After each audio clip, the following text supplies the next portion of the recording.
everyone, welcome to week 4 of Heart to Heart. Sorry this video is a little late this week. I apologize for that. It's been kind of a crazy week, so finally just getting to it, but here it is. So this week we are talking about chapter 4 of Men, Women, and the Mystery of Love, and this chapter is called Sense and Sentimentality, the Proper Role of the Emotions. So this week we're talking about emotional attractions to other people. So, like I said last week, sentimentality is the emotional attraction between the sexes. We have a physical attraction, and sentimentality is the emotional attraction. So, a lot of people don't think about the emotional attraction, but it's definitely important in our relationships because you can't really have love without emotions. So, for example, when a guy meets a girl, he may find himself attracted to her femininity, her warm personality, and her kindness. Same goes for when a girl meets a guy. She'll find herself attracted to his masculinity, the way he carries himself, and his virtue.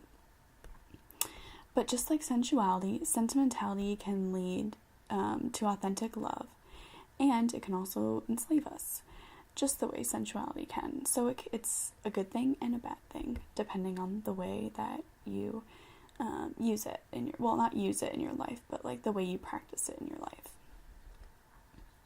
So like I said, you can't really have love without emotions. So obviously, like, our emotions are going to be a part of our relationships and our friendships with people. If we didn't have any emotions, then there would be a very different kind of, quote, love in the world. It would be completely different. So emotions are like a very big part of love. So they're not like a bad thing, but it's the way that we like let them control us, or the way that we control them. It kind of depends on the way it affects us in our relationships and our lives.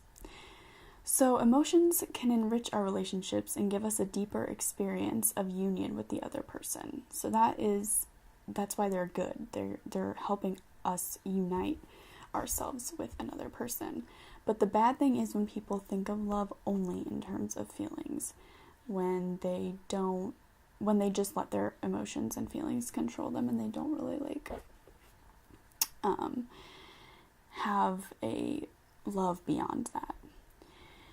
So for an obvious example of this is the Hollywood love. Like, all the types of love that are depicted in Hollywood movies are just an emotion. Usually in movies, it's the love that they have is just something that happens to them, and the focus isn't on a commitment to one another, but it's on what is happening inside them, how they're feeling, and when they're with this person. So a lot of times we get carried away with these love stories that are in Hollywood films these days, and the movies are good, but like the general message and the way they portray love isn't always the best. Because in real life, our feelings can be very misleading. If we just based love on our feelings, like, that would be a really bad thing, because our feelings can kind of control us sometimes and lead us in directions that we don't really need to go or want to go, and it can be kind of chaotic sometimes.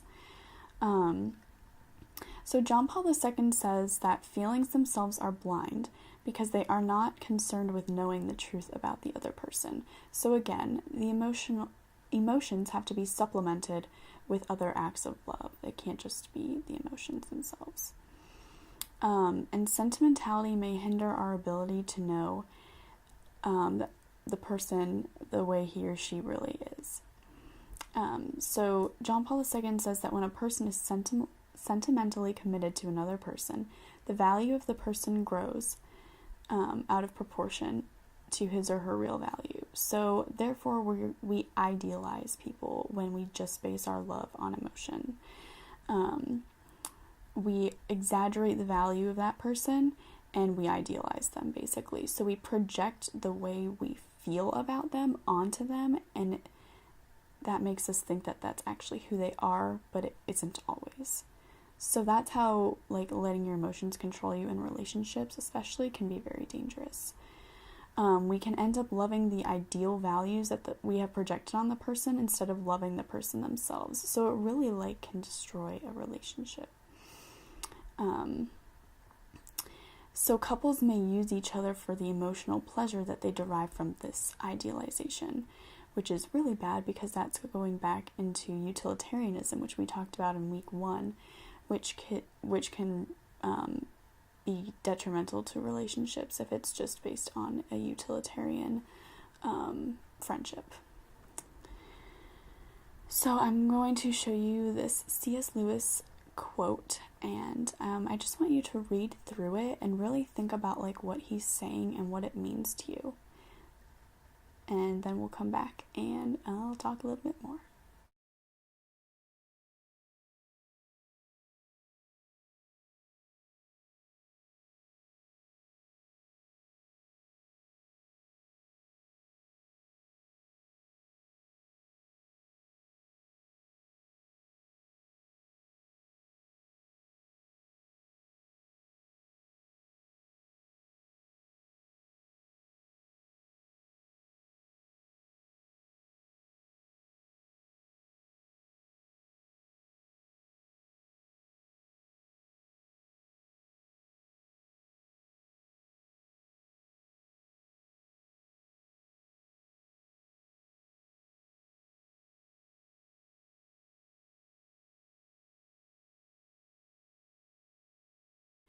So what do you think of this quote?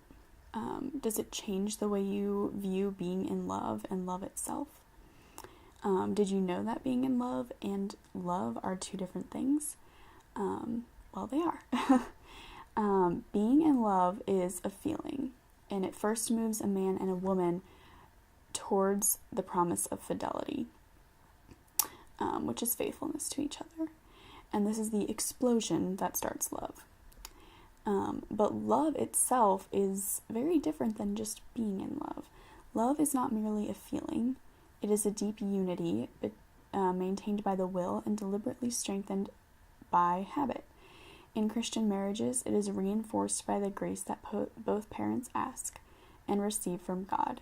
It enables them to keep the promise of fidelity that was originally established by being in love. So being in love is like the first stage when you're like in a relationship with someone, and then it like progresses or like grows into real true love.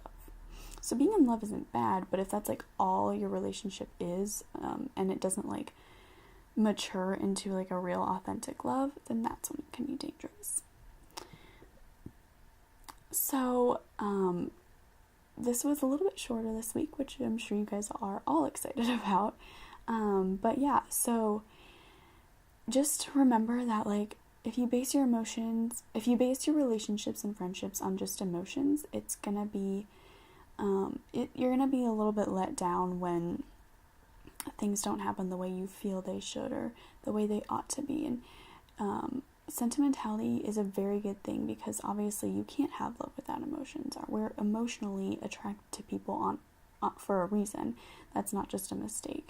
So I just hope you guys enjoyed this week and learned something about the difference between emotional attractions and physical attractions, and like being in love, and just the way that you can like really let your emotions like be felt by you, but then also to like control them and practice managing them in like relationships and friendships, and not letting them take over you, but instead you being in control of them. So I hope you guys enjoyed it, and I will see you next week when we talk about chapter 5.